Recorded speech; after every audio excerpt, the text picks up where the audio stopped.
కృపావార్త కార్యక్రమమునకు స్వాగతం.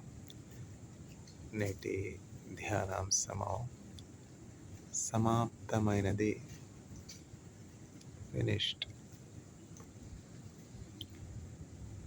యోహాను సువార్త 19వ అధ్యాయము 30వ వచనం. John chapter 19 verse 30.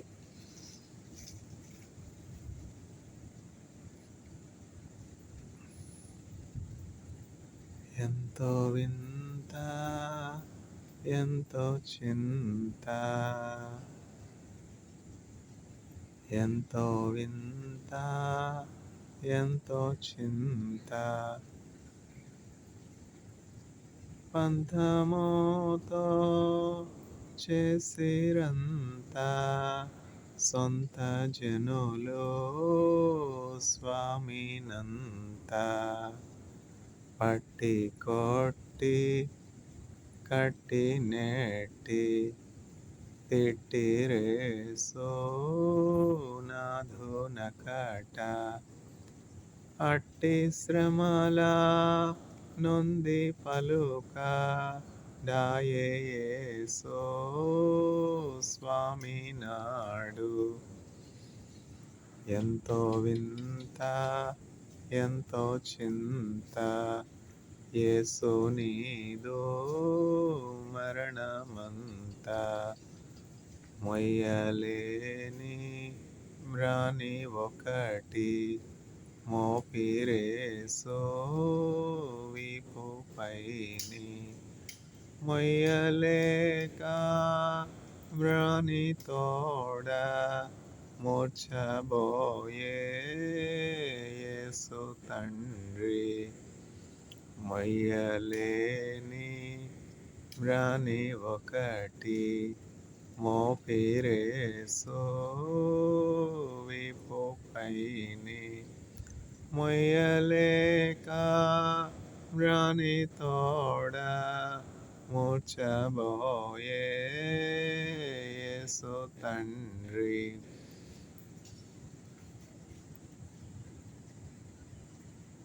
ఎంతో వింత, ఎంతో చింత, యేసు నీదు మరణమంత.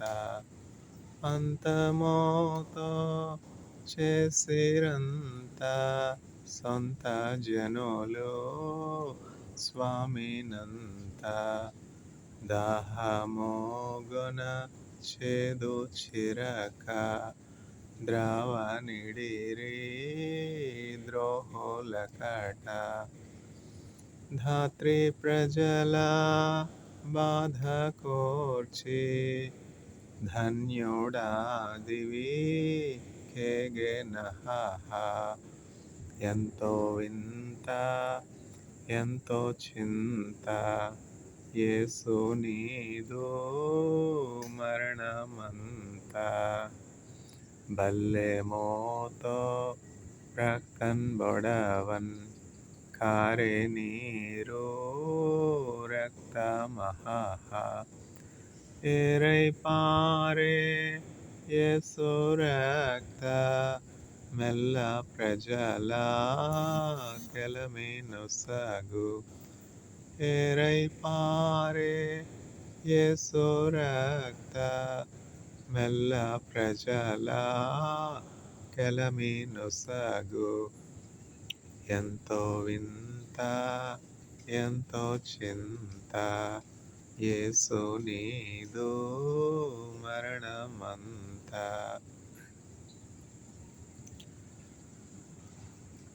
సమాప్తమైనది,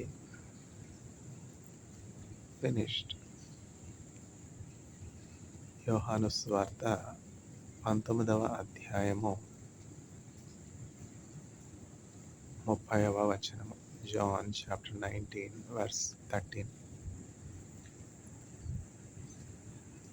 ఏ పాపమెరుగని ఓ పావనమూర్తి పాప విమోచకుండా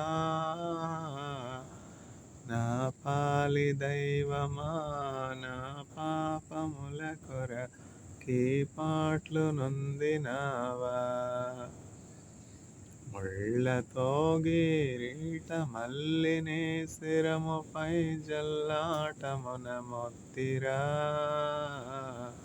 ముళ్ళ పోట్లకు శిరము తల్లడిల్లగ సొమ్మసిల్లిపోతివి రక్షక. కలువరి గిరిదనుక సిలువ మోయాలేక కలవరమునొందినావా.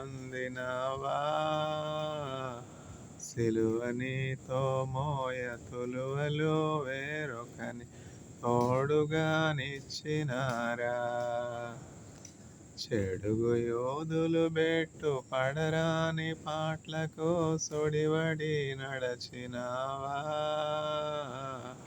కడకు కల్వరిగిరి కడకేగి సిల్వను గ్రక్కునందించినావా. చెడుగు రోమియులు బెట్టు పడరాని పాట్లకు సుడివడి నడచినావా. కడకు కల్వరిగిరి కడకేగి సిల్వను గ్రక్కునందించినావా. బల్లెదుండగు బంటు బల్లెమును నీ ప్రక్క జిల్లి బడబడచినాడా. ఉల్లోలములవలే నల్లని రుబకంగ జల్లారె కథ కోపమో. సిలువపై పలుమార్లు కలుగుచుండెడి బాధ వలన దాహమునాయనా. ఏ పాపమెరుగని ఓ పావనమూర్తి పాప విమోచకుండా. నా పాలి దైవమా నా పాపముల కొరకి పాట్లు నొందినావా.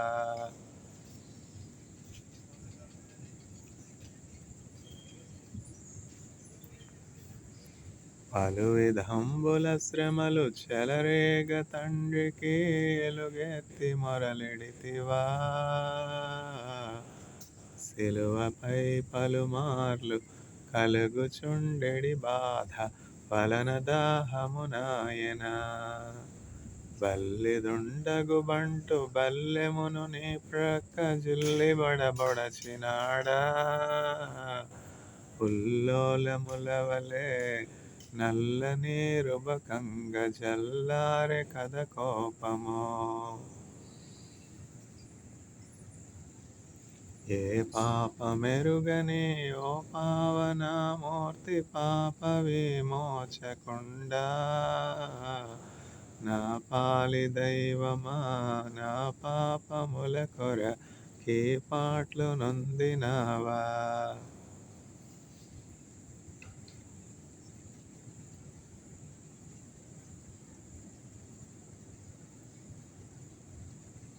సమాప్తమైనది.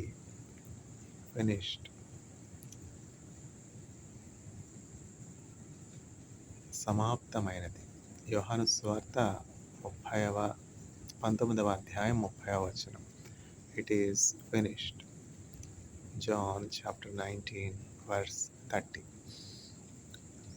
యేసుక్రీస్తు ప్రభువు సిలువలో పలికినటువంటి ఆ 7 మాటలు చక్కగా భద్రము చేయబడి ఉన్నవి బైబిల్ గ్రంథంలో. అమెరికన్ కాంగ్రెస్ అనే లైబ్రరీలో, లైబ్రరీ ఆఫ్ అమెరికన్ కాంగ్రెస్ ప్రపంచ విఖ్యాత లైబ్రరీ అనమాట. అనేకమైనటువంటి పుస్తకాలు ఉన్నాయి, అసంఖ్యాకమైనటువంటి పుస్తకాలు ఉన్నాయి. అయితే ఒక స్కాలర్ ఏమని చెప్తారంటే, అమెరికన్ కాంగ్రెస్ ఆఫ్ లైబ్రరీలో అనేక పుస్తకాలు ఉండినప్పటికీ కేవలం ఒకే ఒక్క పుస్తకము జీవము కలిగినటువంటి పుస్తకం. ఆ పుస్తకమే హోలీ బైబిల్, పరిశుద్ధ గ్రంథము. బైబిల్ గ్రంథం మనతో మాట్లాడే గ్రంథం. యేసుక్రీస్తు ప్రభు మాటలు అందులో ఉన్నాయి కనుక అసంఖ్యాకమైనటువంటి పుస్తకాలు రచించి రచించబడినప్పటికీ కేవలం ఒకే ఒక పుస్తకం ఏమున్నది, జీవముగల పుస్తకముగా ఉన్నది. మనం ఏ స్థితిలోనైనా, ఏ పరిస్థితిలోనైనా బైబిల్ గ్రంథాన్ని చదివినట్లయితే, బైబిల్ గ్రంథం ద్వారా దేవుడు మనతో మాట్లాడేవానిగా ఉన్నాడు. God communicates to man through the Bible. That is why Bible is called the living book. The words of Jesus Christ were preserved in the Bible. యేసుక్రీస్తు ప్రభు పలికినటువంటి 7 మాటల్లో ఒక మాట ఏమిటి? సమాప్తమైనది. మొదటి నుంచి మనం చూసినట్లయితే మొదటి మాట ఏమిటి? తండ్రి వీరేమి చేయుచున్నారో వీరెరుగరు కనుక వీరిని క్షమింపుము. లూకా సువార్త 23వ అధ్యాయము 34వ వచనం.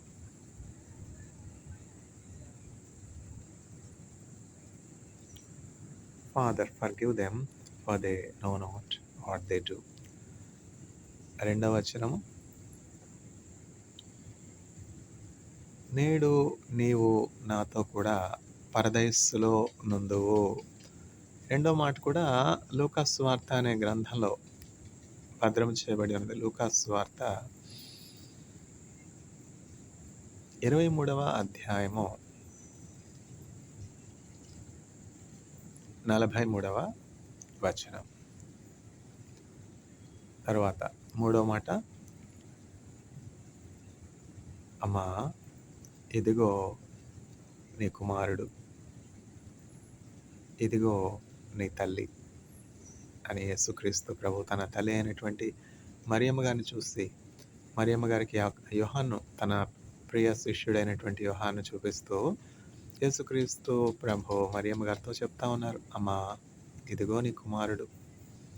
అట్లనే యేసుక్రీస్తు ప్రభు తన ప్రియ శిష్యుడు, తాను ప్రేమించినటువంటి శిష్యుడైనటువంటి యోహాను వైపు చూచి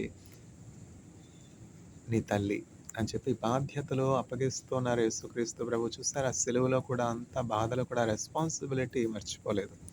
తల్లి పట్ల ఆయనకున్నటువంటి ఆ బాధ్యత. అట్లనే తన మీద ఆధారపడినటువంటి శిష్యుడైనటువంటి యోహానుకు తల్లిని చూపిస్తూ ఉన్నాడు యేసుక్రీస్తు ప్రభు. ఇదిగో నీ తల్లి. యేసుక్రీస్తు ప్రభు అంత బాధలో కూడా కుమారునిగా ఆయన బాధ్యత. అట్లనే ఒక రబ్బుని, టీచర్గా అతని డిసైపుల్స్ పట్ల ఆయనకున్నటువంటి బాధ్యత. ఇవన్నీ కూడా యేసుక్రీస్తు ప్రభు సంపూర్ణంగా నెరవేర్చారు. మూడో మాట అయింది కదా. నాలుగో మాట ఏమిటి? My God, my God, why have you forsaken me. నా దేవా, నా దేవా, నన్నేలా చేయి విడచితివి. ఏలి ఏలి లామా సబక్తాని. మత్తయి సువార్త 27వ అధ్యాయము 46వ వచనం. ఈ 4వ వచనం మాత్రమే, 4వ మాట మాత్రమే మత్తయి సువార్తలో లిఖించబడి ఉన్నది. మత్తయి సువార్తలో 28 అధ్యాయాలు ఉన్నాయి. అయితే యేసుక్రీస్తు ప్రభు పలికినటువంటి 7 మాటల్లో ఈ 4వ మాట ఎక్కడున్నదంటే మత్తయి సువార్త లాస్ట్ బట్ వన్ చాప్టర్ 27వ అధ్యాయము ఎన్నో వచనం?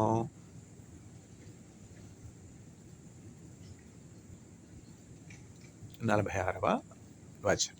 27:46. My God, my God, why have you forsaken me. ఏలి ఏలి లామా సబక్తాని. యేసుక్రీస్తు ప్రభు అరామీ భాషలో మాట్లాడుతున్నారు. యేసుక్రీస్తు ప్రభు అరామిక్ భాష మాట్లాడేవారు. హిబ్రూ భాషలో ఆయన పలికినటువంటి ఈ 4వ మాట ఏంటంటే ఏలి ఏలి లామా సబక్తాని. ఏల్ అంటే దేవుడు అని అర్థం హిబ్రూ భాషలో.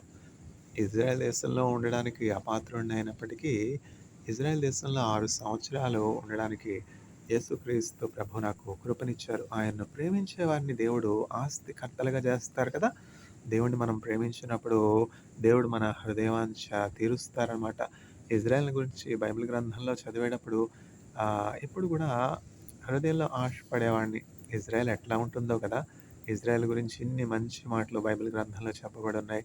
కల్వరి కొండ, ఆ కల్వరి కొండపై యేసుక్రీస్తు ప్రభువు సిలువేయబడుట, తరువాత ఆ కల్వరి కొండకు సమీపముగా ఉన్నటువంటి ఒక తోట, యోసేపు యొక్క తోట, అరిమత్త యోసేపు అను ధనవంతుని యొక్క తోట, ఆ తోటలో యేసుక్రీస్తు ప్రభు సమాధి చేయబడుట, ఈ శనివార దినము అంటే ఈ సబ్బాతు దినమంతా కూడా సమాధిలో ఉంటారు యేసుక్రీస్తు ప్రభువు. తర్వాత ఆదివారం పెందలకడే అంటే మరుసటి రోజు శుక్రవారం సాయంకాలం సమాధి చేయబడతారు. ఆదివారం శనివారం అంతా కూడా సమాధిలో ఉంటారు. ఆదివారం ఉదయం పెందలకడ ఇంకనూ చీకటితోనే మృతుల్లో నుంచి యేసుక్రీస్తు ప్రభు సజీవులై లేస్తారనమాట. ఆయన సమాధిలో నుంచి సజీవుడిగా లేచినప్పుడు మొదట ఎవరికి కనబడతారు? యేసుక్రీస్తు ప్రభు ఇంకా మరణించారు, ఇంకా లేరు, ఇంకా చనిపోయారు అని చెప్పి శిష్యులంతా కూడా ఎంతో బాధలో, దుఃఖంలో ఉన్నారు. అయితే యేసుక్రీస్తు ప్రభువును ప్రేమించినటువంటి మరియ సమాధి వద్దకు వచ్చి ఎంతో సిద్ధపడి వస్తా ఉన్నది చూసారా? అంటే శనివారం కదా ఈరోజు. శనివారం ఇజ్రాయెల్ దేశంలో సబ్బాత్‌గా ఆచరిస్తారు. విశ్రాంతి దినంగా ఆచరిస్తారు. నేను ఇవన్నీ కూడా చూసాను కదా! సబ్బాతు, విశ్రాంతి దినం అంటే మనకు తెలీదు. నిజంగా ఇజ్రాయెల్ దేశానికి వెళ్ళి అక్కడ ఆ సబ్బాతును అనుభవిస్తేనే గాని తెలీదా? ఆ సబ్బాతులో ఉన్నటువంటి విశ్రాంతి అనమాట. ఎవరు కూడా ఏ పని చేయనవసరం లేదు. యూనివర్సిటీస్ అన్నీ క్లోజు. యూనివర్సిటీస్ అన్నీ కూడా హాలిడే అనమాట సాటర్‌డే. ఫ్రైడే ఈవినింగ్ నుంచి ఫ్రైడే సన్‌డౌన్ టు సాటర్‌డే సన్‌డౌన్ వరకు షబ్బాత్ అనమాట. సాటర్‌డే సన్‌డౌన్ అయిన తర్వాత బస్ ఫెసిలిటీస్ రెస్యూమ్ అవుతాయి. తర్వాత షాప్స్ అన్నీ ఓపెన్ చేస్తారు. సాయంకాలం ఓపెన్ చేస్తారు. అట్లా సబ్బాతు గడిచిపోయిన తర్వాత, విశ్రాంతి దినము గడిచిన తర్వాత షాప్స్ ఓపెన్ చేసినప్పుడు మరియమ్మ గారు వెళ్ళి యేసుక్రీస్తు ప్రభు దేహానికి పూయవలెనని సుగంధ ద్రవ్యాలు తీసుకుంటున్నారు. ఆవిడ ఆర్థిక స్థితులు ఎట్లా ఉన్నాయో, ఆమె దగ్గర ఏమున్నాయో, ఏం లేవో ఎవరికీ తెలియవు. ఆమె ఎంతో పేదరికంలో ఉండినప్పటికీ, ఎంతో లేమిలో ఉండినప్పటికీ యేసుక్రీస్తు ప్రభుని ఎట్లా ప్రేమిస్తా ఉన్నారు చూసారా? యేసుక్రీస్తు ప్రభు దేహము సమాధిలో ఉన్నది.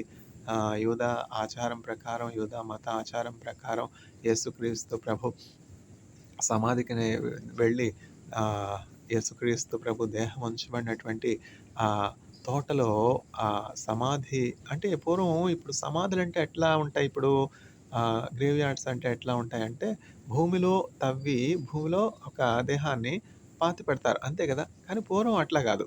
యూదా ఆచారం పూర్వం ఎట్లా ఉండేదంటే ఒక ప్రత్యేకంగా ధనవంతులైతే ఒక స్థలం కొనుక్కొని, ఆ స్థలంలో కొండలు, బండలు ఉంటాయి గదా! ఆ బండ రాతిలో ఒక గుహగా జేసి, ఆ గుహలో ఆ మృత దేహాన్ని పెడతారనమాట.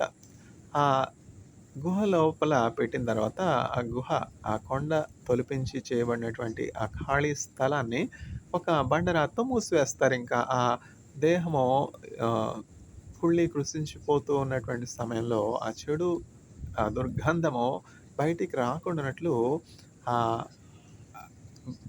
కొండలో తొలిపించబడినటువంటి ఆ గుహ యొక్క ద్వారమును ఒక పెద్ద బండరాయి పెట్టి మూసివేస్తారు. చూసారా? ఆ రోజుల్లో అట్లా చేసేవారు. అట్లా ఏర్పాటు చేసేవారు. ధనవంతులు ఎట్లా చేస్తారంటే, వారు మరణించడానికి మునుపే అన్నీ కూడా చక్కగా సిద్ధపరుచుకుంటారనమాట. ఎంత సిద్ధపాటు కలిగుంటారు చూడండి. అరిమతయి యోసేపు అని ఒక మంచి వ్యక్తి ఉన్నాడు. ఆహ్, యూదుడు ఎంతో ఆచార వ్యవహారాలు ఉన్నటువంటి వ్యక్తి. అతడు తన కొరకు సమాధి చేయించుకున్నాడు చూసారా? అది ఆచారం. యూదుల ఆచారం ఏంటంటే, తమ కొరకు ప్రత్యేకంగా ధనవంతులు ముందుగా ఒక స్థలాన్ని కొనుక్కొని, వాళ్ళ సమాధి ఎక్కడుండాలి, వారు మరణించిన తర్వాత వాళ్ళ దేహం ఎక్కడ పాతి పెట్టబడాలని కూడా వారు ముందుగా ఇప్పుడు వీరునామా రాస్తారు. అట్లా అనమాట. అట్లా వారి దేహము సమాధి చేయబడడం కోసం, ఆయన దేహం సమాధి చేయబడడం కోసం ఒక స్థలాన్ని కొనుక్కొని, అక్కడ ఒక తోట నాటించి, ఆ తోటలో ఉన్నటువంటి ఆ బండను తొలిపించి ఇప్పుడు క్రైస్తవులకంటే వాక్యం విని, విని ఇవన్నీ తెలుసు. కానీ వాక్యం ఒక్కసారి కూడా విననటువంటి వారు అనేకులున్నారు కదా! వాళ్ళకెట్టా తెలుస్తుంది? వాళ్ళకి తెలియాలి అని వాళ్ళకి అర్థమయ్యే భాషలో నేను చెప్తా ఉన్నాననమాట. ఇప్పుడు మనం బైబిల్ గ్రంథం తీసుకుంటే బైబిల్ గ్రంథంలో ఉన్నటువంటి భాష అర్థం చేసుకోవడం చాలా కష్టం. ఎందుకంటే అది చాలా పురాతనమైనటువంటి తెలుగుకు సంబంధించింది. ఎందుకంటే పూర్వం పండితులందరూ కూడా ఆహ్, ర అనువదించారు బైబిల్ గ్రంథాన్ని. ఇప్పుడు అయ్యగారు, అయ్యంగారు అంటాం కదా! అట్లా పండితులు, ఆహ్, తెలుగు విద్వాంసులు వాళ్ళు రాజుల చేత, అధికారుల చేత ఆహ్, పనికి పెట్టుకొనబడి, నియుక్తి చేయబడి ఈ బైబిల్ గ్రంథాన్ని ట్రాన్స్‌లేట్ చేశారనమాట తెలుగు పండిట్సు. అట్లా ట్రాన్స్‌లేట్ చేయబడింది. అందుకని తెలుగు ఎట్లా ఉంటుందంటే చాలా పురాతనమైనటువంటి తెలుగుగా ఉంటుంది. చాలా అర్థం చేసుకోవడానికి కష్టంగా ఉంటది. చదివినా గూడా చాలా మందికి అర్థం గాదు.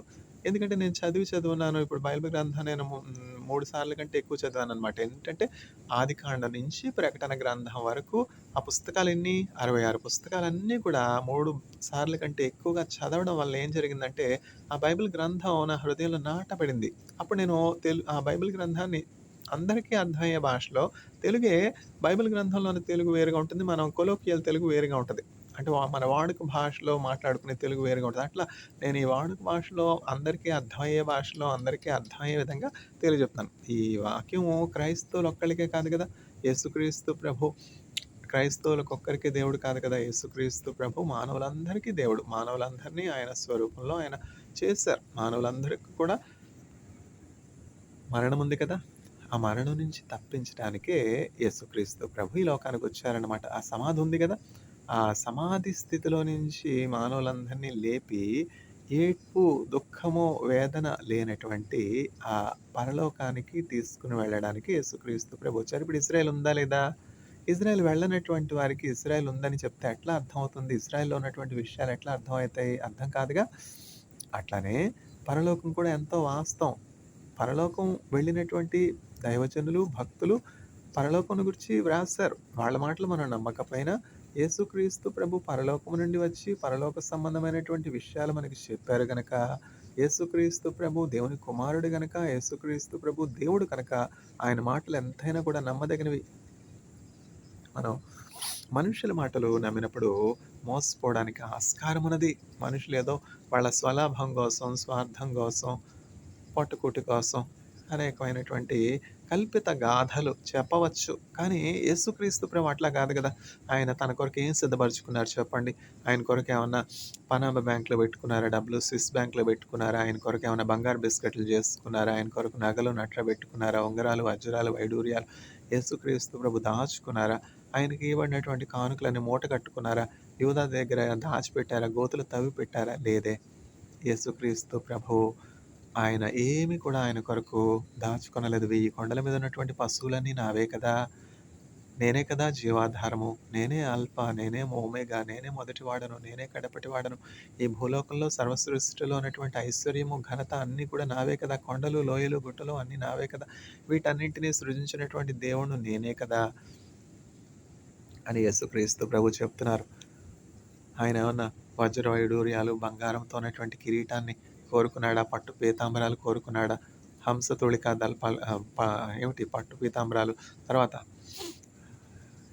సుఖభోగాలు కోరుకున్నా అవేం లేదు గదా! యేసుక్రీస్తు ప్రభుకి. ఒక సామాన్యులు, ఒక పేదవారు, నిరుపేదవారు ఎన్ని కష్టాల గుండా వెళ్తారో యేసుక్రీస్తు ప్రభు ఆ కష్టాలన్నింటి గుండా వెళ్లారు. యేసయ్య ఏం చెప్తా ఉన్నారు? మనుష్య కుమారుడు పరిచర్య చేయించుకొనడానికి కాదు గానీ, పరిచర్య చేయుటకు అనేకుల కొరకు, అనేకుల విమోచనార్థము తన ప్రాణాన్ని పెట్టుటకు ఈ లోకానికి వచ్చెను అని యేసయ్య చెప్తున్నారు. The son of man has come to this world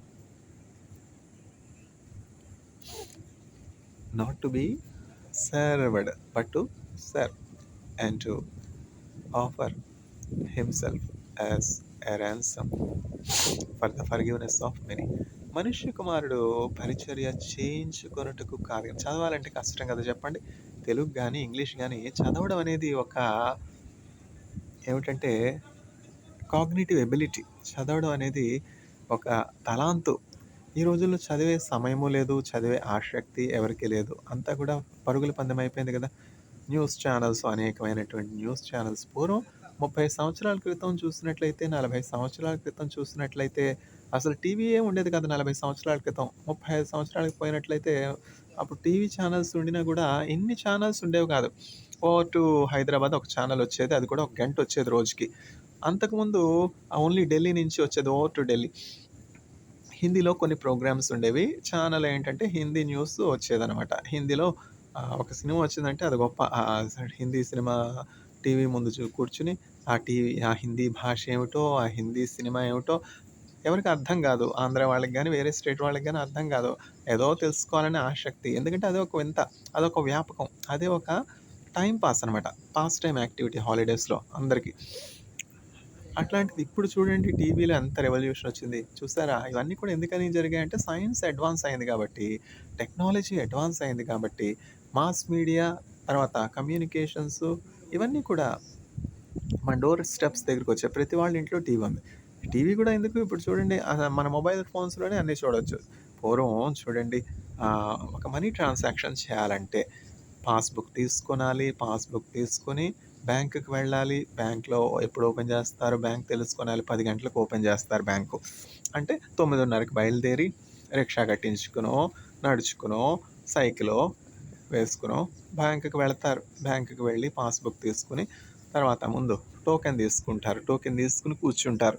teller అని ఒక కౌంటర్ ఉంటుంది. ఆ కౌంటర్‌లోకి ఎప్పుడొస్తారు, ఆ బ్యాంక్ ఆఫీసర్ ఎప్పుడొస్తారు, వాళ్ళకి టోకెన్ చూపించి పాస్‌బుక్ ఇస్తే ఆ టెల్లర్‌లో ఆ క్లర్కు ఆ ఆఫీసరు క్లర్క్ ఉంటారు. పియూన్ ఉంటారు. ఆ పియూన్‌ని పిలిపించి ఆహ్, పెద్ద పెద్ద లెడ్జర్స్ ఉంటాయి. పెద్ద పెద్ద బుక్స్ ఉంటాయన్నమాట. ఒక్కొక్క పుస్తకంలో అనేకమైనటువంటి అకౌంట్ హోల్డర్స్ సేవింగ్స్ అకౌంట్సు, ఇంకా ఆర్‌డి అకౌంట్సు, ఎఫ్‌డి అకౌంట్సు ఒక్కొక్క పెద్ద పెద్ద పుస్తకాలు తీసుకొస్తారు.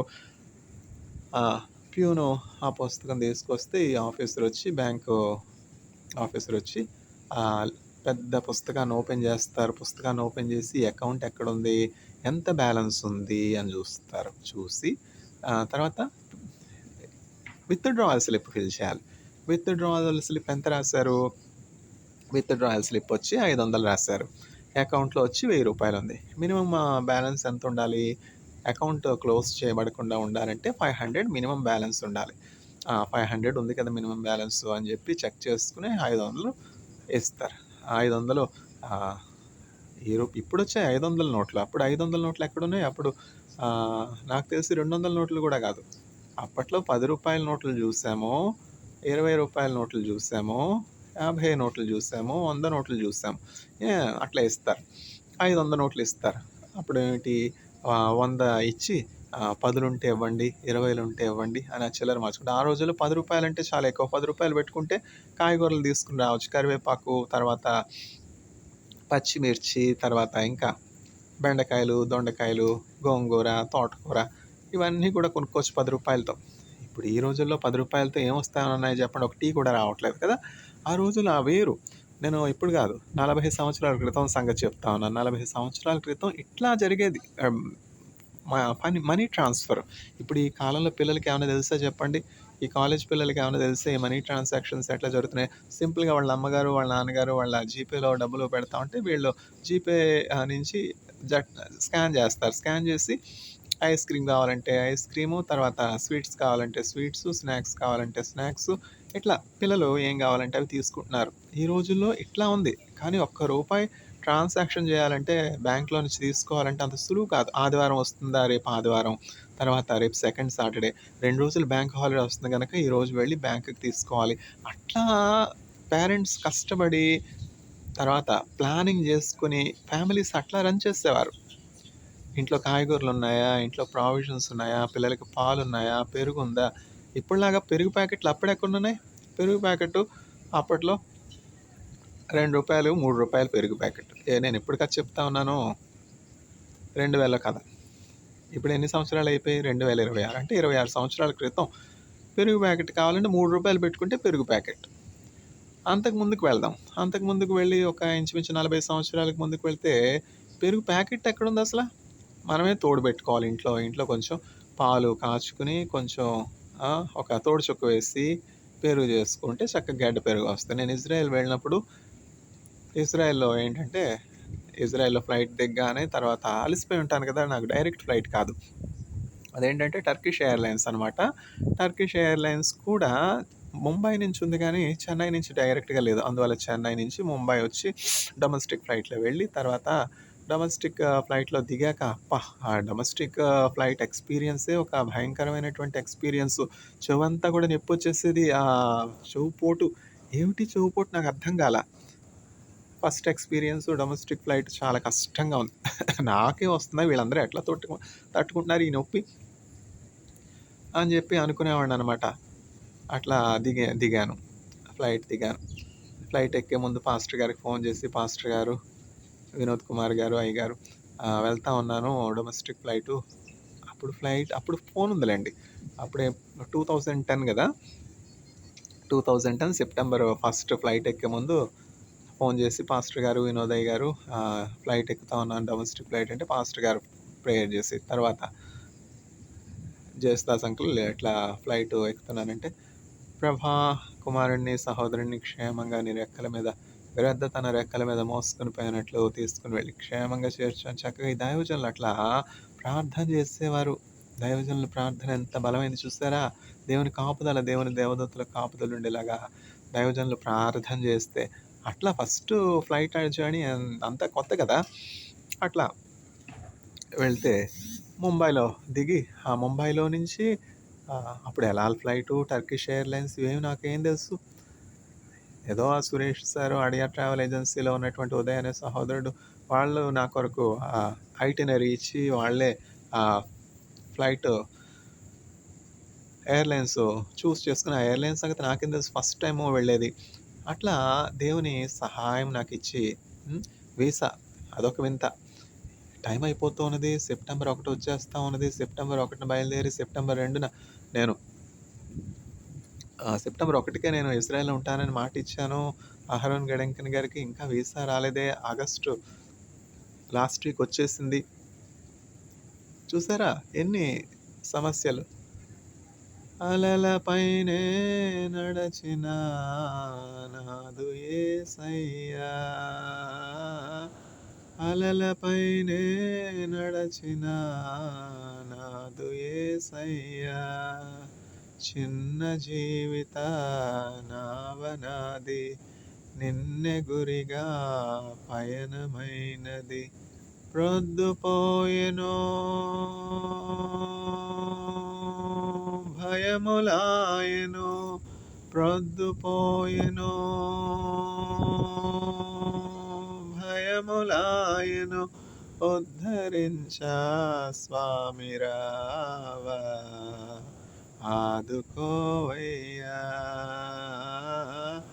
అలలపైనే నడచిన నాదు యేసయ్యా, అలలపైనే నడచిన నాదు యేసయ్యా, చిన్న జీవిత నావనాది నిన్నె గురిగా పయనమైనది. చిన్న జీవిత నావనాది నిన్నె గురిగా పయనమైనది. ప్రొద్దుపోయెనో భయములాయెనో, ప్రొద్దుపోయెనో భయములాయెనో, ఉద్ధరించా స్వామి రావా, ఆదుకోవయ్యా. అలలపైనే నడచిన నాదు యేసయ్యా, నట్టనడి సాంద్రాన రేగెనో అట్టహాసపు పెను తుఫాను, నట్టనడి సాంద్రాన రేగెనో అట్టహాసపు పెను తుఫాను, గట్టు చూడగా చాలా దూరము, గట్టు చూడగా చాలా దూరము, ఇట్టి శ్రమలో చిక్కుకుంటినే, ఆదుకోవయ్యా. అలలపైనే నడచిన నాదు యేసయ్యా,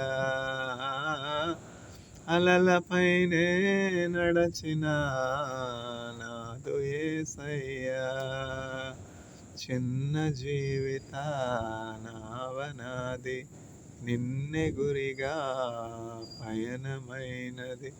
ప్రొద్దుపోయెనో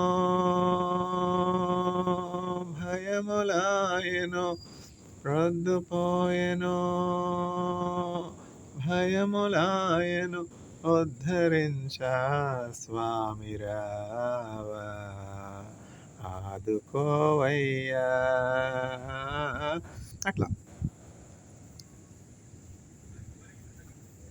క్షేమంగా ప్రభువు తీసుకెళ్ళాలి. దేవుడు మనకు తోడై ఉండాలి. అప్పుడు మన ప్రాణాలన్నీ కూడా పరలోకం చేరేంత వరకు, సియోనుపురం చేరేంత వరకు మన ప్రయాణం క్షేమంగా జరుగుతుంది. అంటే ఆపదలు రావు, కష్టాలు రావు అని కావు. కష్టాలు వస్తాయి. ఉలగத்தில் உங்களுக்கு ఉపద్రవం ఉండు ఆనాலும் తిడంకొండుங்கள் నాను ఉలగத்தின் జయిத்தேன் అని యేసుక్రీస్తు ప్రభు చెప్తున్నారు. అంటే ప్రాణం ఉన్నప్పుడు అనేకమైనటువంటి అవరోధాలు రావచ్చు, ఆటంకాలు రావచ్చు, కష్టాలు రావచ్చు, కడగండ్లు కావచ్చు. ఇప్పుడు చూడండి, 80 సంవత్సరాలు ఈ లోకంలో జీవించిన వృద్ధులు ఉంటారు. వాళ్ళకి ఎంత అనుభవం ఉంటుంది. వాళ్ళు ఎన్ని కష్టాలు చూశారు, ఎన్ని నష్టాలు చూశారు. అందువల్ల వాళ్ళ దగ్గర నుంచి మనం నేర్చుకోవలసినవి చాలా ఉంటాయి కదా.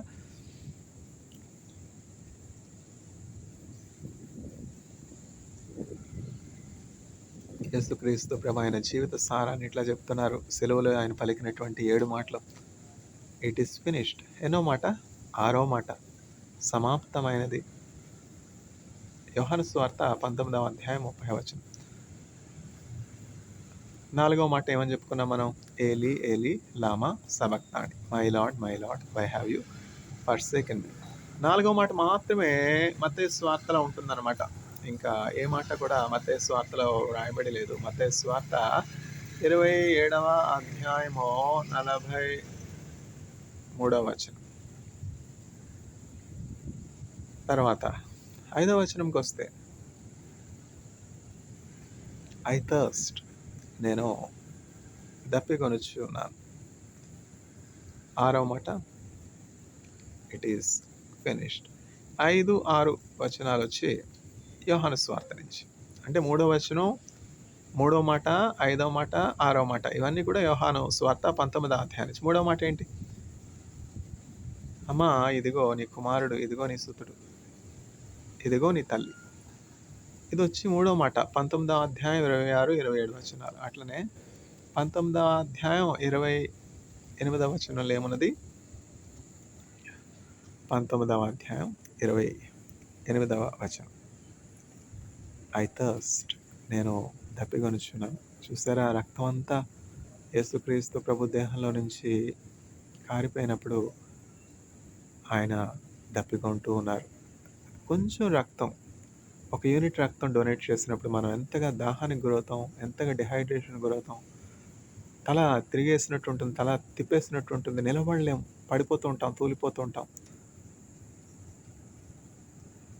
అట్లాంటిది యేసుక్రీస్తు ప్రభు దేహంలో నుంచి ఆ రక్తం అంతా పోయింది. 39 కొరడా దెబ్బలు తిన్నారు. వీపులో నుంచి రక్తము, కాళ్లకు చేతులకు మేకులు కొట్టబడ్డాయి, కాళ్లలో నుంచి చేతుల్లో నుంచి రక్తము. అట్లాంటి పరిస్థితిలో స్పృహ కోల్పోతున్నటువంటి సమయంలో యేసుక్రీస్తు ప్రభు పలికినటువంటి 5వ మాట, ఐ థర్స్ట్. ఈ 5వ మాట కూడా యోహాను అక్కడ ఉండి వింటూ ఉన్నాడు కదా. యోహాను వింటూ ఉన్నాడు, యేసుక్రీస్తు ప్రభు నుంచి వచ్చిన నోటి నుంచి వచ్చినటువంటి ఆ మాటలు వింటూ ఉన్నాడు. నేను దప్పికొనుచున్నాను, మే ప్యాసా హూ రాశాడు. 19వ అధ్యాయము ఎన్నో వచనం? 28వ వచనం, ఐ థర్స్ట్. తర్వాత 6వ వచనం, 6వ మాట ఏంటి? ఇట్ ఈస్ ఫినిష్డ్, సమాప్తమైనది. It is finished.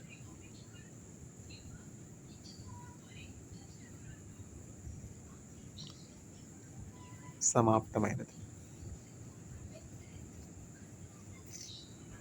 ఎక్కడ ఉంది ఈ మాట?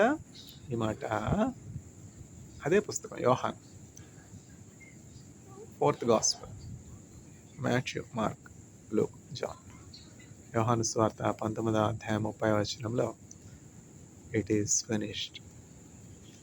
చూసారా? దేవుడు తండ్రి యేసుక్రీస్తు ప్రభువుకి అప్పగించినటువంటి పని యావత్తు యేసయ్య ముగించారు. అది కూడా సమయానికి ముగించారు. మనమైతే ఆలస్యం చేస్తాం. కానీ యేసుక్రీస్తు ప్రభువుల ఆలస్యం లేదు. సమయానికి ముగించారు. యేసుక్రీస్తు ప్రభువు 3.5 సంవత్సరాలే పరిచర్య చేశారు. కేవలం 3.5 సంవత్సరాల పరిచర్య. 30 సంవత్సరం వచ్చేటప్పటికి యాజకత్వం ప్రభువు స్వీకరించారు. దేవుని పరిచర్య ప్రారంభించారు. దేవుని స్వార్థ, దేవుని రాజ్య స్వార్థ ప్రకటించారు. 3.5 సంవత్సరాలకి సమస్తము దేవుడు ఆయనకి ఇచ్చినటువంటి పనంతా కంప్లీట్ చేసి, సక్సెస్ఫుల్‌గా కంప్లీట్ చేసి ఏమంటా ఉన్నారు? It is finished. మనం కూడా అట్లా ఉండాలి. మన యజమానులు, మన పైవారు మనకు అప్పగించినటువంటి పని మనం ముగించినప్పుడు, దేవుడు మనకిచ్చినటువంటి పని ముగించినప్పుడు దేవుడు ఏమంటారు? Well done faithful servant, you have been faithful in the little, I will make you an authority over many అని దేవుడు మనతో చెప్తారన్నమాట. అట్లా ఆ మెప్పు, ఆ సర్టిఫికేషన్ మనం పొందుకొనడానికి ప్రయాసపడాలి ఈ లోకంలో.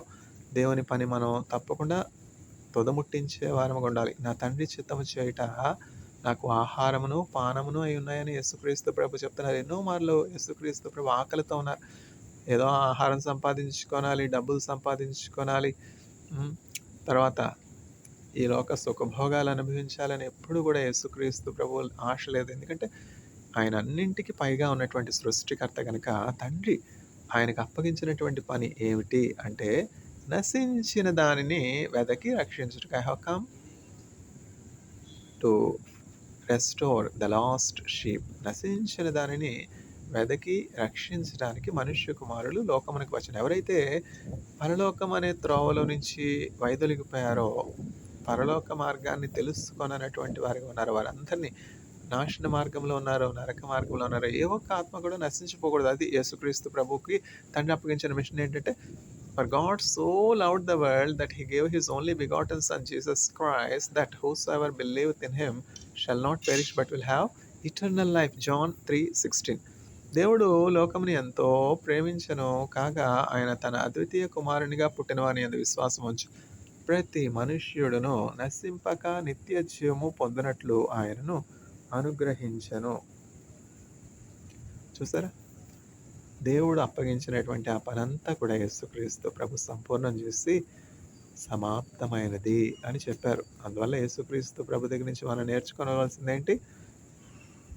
మనకు అప్పగించబడినటువంటి పని మనం సంపూర్ణంగా నెరవేర్చాలి.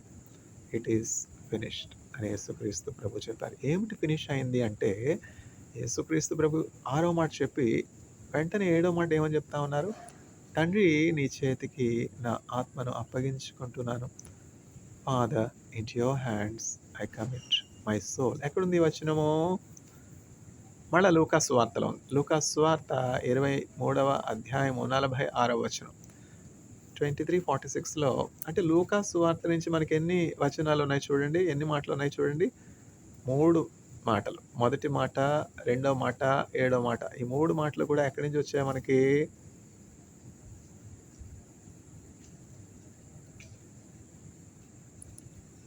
లూకా సువార్త నుంచి వచ్చింది.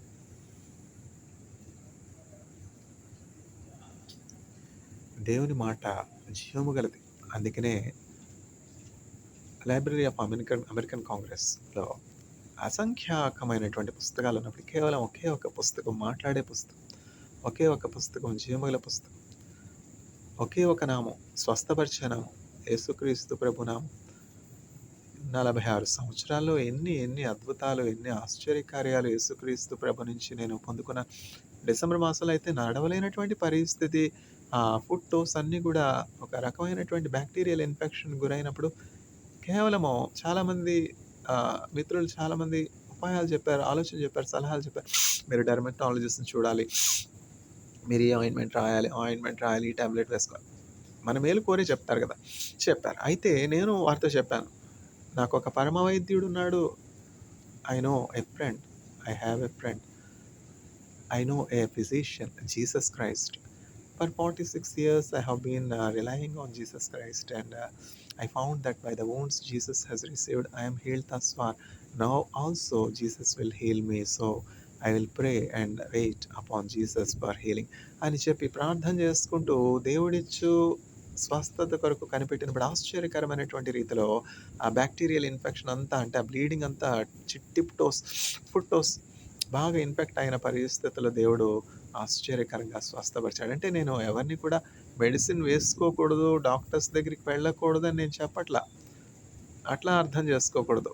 ఎవరెవరి విశ్వాస పరిమాణాన్ని బట్టి వారు డెసిషన్స్ తీసుకోవాలి. నేను యేసుక్రీస్తు ప్రభుని రుచి చూచి ఎరిగాను. I tasted and seen that Jesus Christ is good. I had my trust on Jesus Christ that Jesus will heal me. నేను స్టాటిస్టికల్ అనాలిసిస్ చేయలేదు కదా! అందువల్ల నేను చెప్పకూడదు. నేను ప్రిస్క్రైబ్ చేయకూడదు. నా జీవితంలో యేసయ్య చేసే మేలు నేను షేర్ చేసుకుంటా ఉన్నాను. డెసిషన్ తీసుకోవడం అది మీ పర్సనల్ ఎక్స్‌పీరియన్స్‌ని బేస్ చేసుకొని యేసుక్రీస్తు ప్రభువు మీద మీకున్న విశ్వాస పరిమాణాన్ని బట్టి మీకు స్వస్థత కలుగుతుంది. దేవుని వాక్యం ఎంతైనా నమ్మదగింది. బైబిల్ వాక్యం ఏం చెప్తుంది? By the wounds Jesus Christ has received we are healed. చూసారా? ఆయన నామందు విశ్వాసం ఉంచినప్పుడు నేను అనేకమైనటువంటి స్వస్థతలు పొందుకున్నాను. అట్లనే ఆయన యందు విశ్వాసం ఉంచినప్పుడు దేవుడు నన్ను ఇజ్రాయెల్ ఎట్లా తీసుకొని వెళ్ళారో, అట్లనే ఈ లోకం నుంచి పరలోకం కూడా తీసుకొని వెళతారు అన్నటువంటి నమ్మకం నాకుంది. ఎందుకని? ఐ ట్రస్టెడ్ ఇన్ గాడ్ కదా! ఇప్పుడు చూడండి, మనం ఇండియా నుంచి అమెరికా వెళ్ళాలి, లేకపోతే కొరియా వెళ్ళాలి, ఇజ్రాయెల్ వెళ్ళాలి. ఎందుకంటే చైనా వెళ్ళాలి. అమెరికా నేను వెళ్ళలేదు కాబట్టి అమెరికా సంగతి నాకు తెలీదు. నేను డీటెయిల్స్ షేర్ చేసుకోవడానికి నాకు అంత జ్ఞానం లేదు. కానీ ఇజ్రాయెల్ వెళ్ళాను, కొరియా వెళ్ళాను, చైనా వెళ్ళాను. అంటే ఏంటి? మనం ఇక్కడి నుంచి వెళ్ళడానికి ముందు మనకొక వీసా కావాలి కదా! వీసా కావాలంటే అక్కడ మనకొక హోస్ట్ ఉండాలి కదా! అక్కడ ఉన్నటువంటి వాళ్ళతో మనం ఆహ్, కమ్యూనికేషన్‌లో ఉండాలి కదా! అంటే పరలోకంలో ఉన్నటువంటి వారితో మనం కమ్యూనికేషన్‌లో ఉండాలి. అదే ప్రార్థన.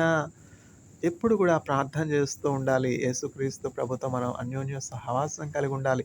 ఎప్పుడు మనం ఈ లోకంలో మన ఊపిరి ఆగిపోతుందో తెలీదు. ఎప్పుడు మన అంతం వస్తుందో తెలీదు. ఎప్పుడు మన పరుగు కంప్లీట్ అవుతుందో మనకు తెలీదు గనక మనం యేసుక్రీస్తు ప్రభు తట్టు చూచ్చు మన ఎదుట ఉంచబడినటువంటి పందెంలో ఓపికతో పరుగు పెట్టాలి. ఆయన మనల్ని పిలుచుకున్న వెంటనే మనం ఈ అంటే ఈ గుడారాన్ని ఖాళీ చేసి మనం వెళ్ళిపోతాం. ఎక్కడికి? పరలోకానికి. ఆ రేస్ ఇప్పుడు మనం రేస్‌లో ఉన్నామనమాట. పౌలు చెప్తా ఉన్నాడు. ఐ ఫినిష్డ్ మై రేస్ అన్నాడు కదా! అట్లానే మనం కూడా I finished my race. Lord into your hands I commit my soul. ఎప్పుడు కూడా నేను రాత్రి ప్రార్థన చేసేటప్పుడు ఈ ప్రార్థన చేసి పండుకుంటాను. Lord I commit my soul to your hands. ఎందుకంటే మన ఊపిరి ఎప్పుడు ఆగిపోతుందో మనకు తెలీదు. దేవుడు మనల్ని ఎప్పుడు పిలుచుకుంటాడో, ఈ ఆత్మదీపాన్ని ఆయన తన సన్నిధికి ఎప్పుడు చేర్చుకుంటాడో మనకు తెలీదు గనక, మనం ఎప్పుడు కూడా సిద్ధపడి ఉండాలి. ఎప్పుడు కూడా మన అకౌంట్ దేవునితో క్లియర్. నేను ఒక్కొక్క రోజు ఎంతెంత రూపాయి ఖర్చు పెట్టాను, నా ఇన్‌కమ్ ఎంత, నా ఎక్స్‌పెండిచర్ ఎంత, ఒక్కొక్క రూపాయి నేను రాసి పెడతాననమాట. ఎందుకని? మనం దేవునికి లెక్క అప్పచెప్పవలసిన వారమై ఉన్నాం. ప్రభా! నువ్వు నాకింత సాలరీ ఇచ్చావు. ఇదిగో లెక్క, నా లెక్క. ఎప్పుడు కూడా మన అకౌంట్స్ దేవునితో క్లియర్‌గా ఉండాలి. భక్తిహీనులు అప్పు చేసి తీర్చకయుందురు. చూసారా? అంటే దేవుని యందు భయభక్తులు లేనటువంటి వారు కేవలం అప్పు చేసేవారిగా ఉంటారు గానీ తిరిగి తీర్చరు. అది తప్పు గదా! అప్పిచ్చేవాళ్ళేమన్నా వాళ్ళకెక్కువ ఇస్తా ఉన్నారా? వాళ్ళు లేమిలో ఉండి, అయ్యో!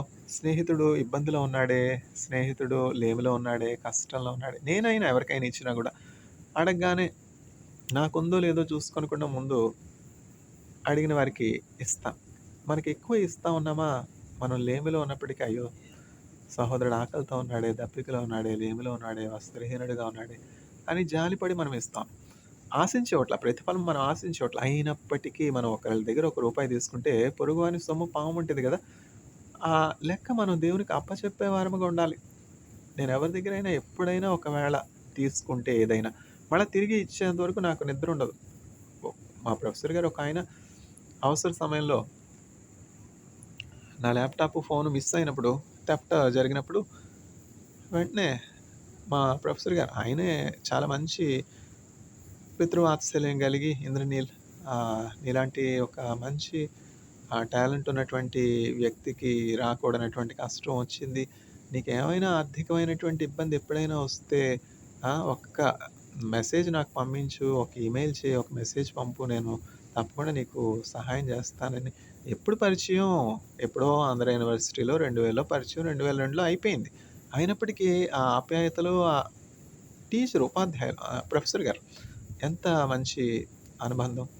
ఏమన్నా అవసరం ఉంటే చెప్పు ఇంద్రనీల్ అని చెప్తే, ఒక చిన్న మెయిల్, సార్ నాకొక 30,000 కావాలి. ఇట్లా ల్యాప్‌టాప్, ఫోను థెఫ్ట్ జరిగింది. అది రికవర్ అయ్యేంత వరకు నాకు కొంచెం సహాయం కావాలంటే, ఇమ్మీడియేట్‌గా ఆయన నా బ్యాంక్ అకౌంట్‌కి రూ. 30,002 30,000 ప్లస్ రూ. 2 అంటే నాకు వచ్చిందో రాలేదో అని చెక్ చేసుకోవడానికి ఫస్ట్ టెస్ట్ చేసి పంపించి, ఇంద్రనీల్ నీ అకౌంట్ కరెక్టేనా? ఈ ఫోన్ నంబరేనా? నీకొచ్చిందా? రూ. 1 ట్రాన్స్‌ఫర్ చేశాను. అది ఎన్‌ష్యూర్ చేసుకొని పంపుతున్నది వాళ్ళకి అందుతుందా లేదా చెక్ చేసుకోవాలి కదా! అమ్మకి పంపుతా ఉన్నాను. అమ్మకొచ్చిందా లేదా? పలానా వాళ్ళకి పంపుతా ఉన్నాను. ఎంతమందికి నా అకౌంట్ నుంచి వెళ్ళాయో అది దేవునికే ఎరుక. ఎంతమంది పేషెంట్స్‌కు అనారోగ్యంతో ఉన్న వాళ్ళకి వెళ్తా ఉన్నాయో అది దేవునికే ఎరుక. ఇంద్రనీల్ రూ. 1 పంపించానయ్యా, నీ అకౌంట్‌కొచ్చిందా చూసి చెప్పు. తర్వాత నేను పంపుతాను అని చెప్పి వెంటనే 30,000 పంపించారు. ఎందుకని పంపాలి? వాళ్ళకి ఎక్కువై ఉన్నాయా? ఎంత చెట్టుకి అంతే గాలి కదా! పంపించారు. పంపించింది తీసుకున్నది ఇవ్వకుండా ఉంటే అదెంత తప్పిదం. వెంటనే ఆ అప్పు తీర్చడానికి కూడా దేవుడు కృపనిచ్చారు. ఆ థెఫ్ట్ అయినటువంటి ల్యాప్‌టాప్ కూడా దేవుడు రికవర్ చేశారు. చూసారా? యోబుకి దేవుడు చెప్తా ఉన్నాడు, రెండంతల ఆశీర్వాదం నేను నీకు ఇచ్చేదను. When Job prayed for his friends God repaid his loss. ఈ లోకంలో ఉన్నప్పుడు లాసెస్ ఉంటాయి. మనం నమ్ముతాం. మనకి నమ్మకంలో ద్రోహం చేసేవాళ్ళు ఉంటారు. అయినప్పటికీ మనం ఏం దిగులు పడనవసరం లేదు. మనం ఏవైతే కోల్పోతామో అంతకు రెండంతల ఆశీర్వాదమో దేవుడు మనకి ఇచ్చామనుకుంటాడు. అయితే భక్తిహీనులు అప్పు చేసి తీర్చక ఉందురు. అదే కదా లోకంలో సమస్య ఎక్కడొచ్చిందంటే జలగంలాగా పీల్చుకోవడమే. ఇమ్ము, ఇమ్ము, ఇమ్ము. తిరిగి ఇచ్చేదే లేదు. ఎందుకు ఒకళ్ళ దగ్గర తీసుకోవడం, అప్పు చేయడం అదొక అలవాటు. ఈ బెగ్గింగ్ అనేది ఒక వృత్తి. అడుక్కోవడం అనేది ఒక వృత్తి. నిజంగా లేక అడుగుతున్నారంటే లేదే. అదొక అలవాటు. దానివల్ల నిజంగా లేనటువంటి వాళ్ళని కూడా మనం నమ్మలేకపోతా ఉన్నాం కదా! దేవుని యందు భయభక్తులు కలిగినటువంటి వారు అప్పు చేసి తీర్చక ఉండరు. దయతలిచి ఏదో వాళ్ళకి ఎక్కువ ఇస్తా ఉన్నారు. అయ్యో! లేమిలో ఉన్నారే, కష్టంలో ఉన్నారే, బాధలో ఉన్నారే అని దయతలిచి ఇస్తారు. కృతజ్ఞత ఉండొద్దు, తిరిగి ఇవ్వద్దు. దేవుని వాక్యం మనకి ఆ భయభక్తులు నేర్పుతుంది. దేవుని వాక్యం ఆ నమ్మకత్వాన్ని నేర్పుతుంది. చూసారా? యేసుక్రీస్తు ప్రభు ఈ లోకంలో ఏమీ సమకూర్చుకోలేదు. ఆయన బ్యాంక్ బ్యాలెన్స్‌లు ఏమైనా ఉన్నాయా చెప్పండి? పనామా బ్యాంక్‌లు ఉన్నాయా? స్విస్ బ్యాంక్‌లు ఉన్నాయా? లేదు. అయితే ఆయన సిలువ వేయబడిన తరువాత అంటే శుక్రవారం సాయంత్రానికి యేసుక్రీస్తు ప్రభు సిలువలో ప్రాణం అర్పించారు. ఆయన ఎక్కడ సమాధి చేయబడతారో కూడా ఎవ్వరికీ తెలీదు.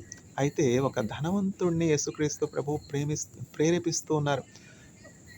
ప్రవక్తలు చెప్పినట్లు ఆయన ఒక ధనవంతుని యొద్ద ఉంచబడెను అని యెషయా గ్రంథం 53 అధ్యాయంలో రాయబడినట్లు అరిమతె యోసేపు అనే ధనవంతుడు చూసారా? ఎంతో యోగ్యునిగా ఉన్నాడు. ఈ ధనవంతుడు తన కొరకు తొలిపించుకున్నటువంటి ఆ క్రొత్త సమాధిలో యేసుక్రీస్తు ప్రభు దేహాన్ని చక్కగా పరిమళ సుగంధ ద్రవ్యములతో సిద్ధపరచి అదే సమయానికి నతనీయేలు అనే విశ్వాస యూదుడు వస్తా ఉన్నాడు.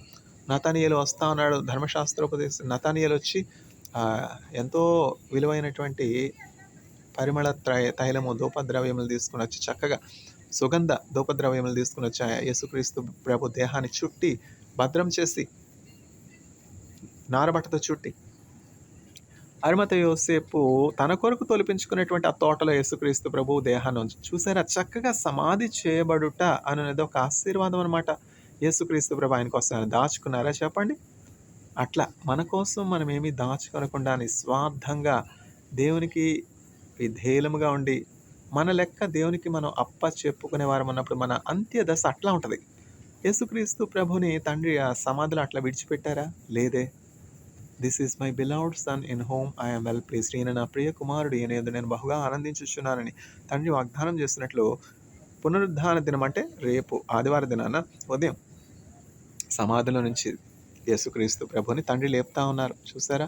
పునరుద్ధానమును జీవమును నేనే, I'm the life and the resurrection. ఎప్పుడైతే మనం యేసుక్రీస్తు ప్రభుని కలిగి ఉంటామో మనం నిత్య జీవము కలిగినటువంటి వారముగా ఉంటాము.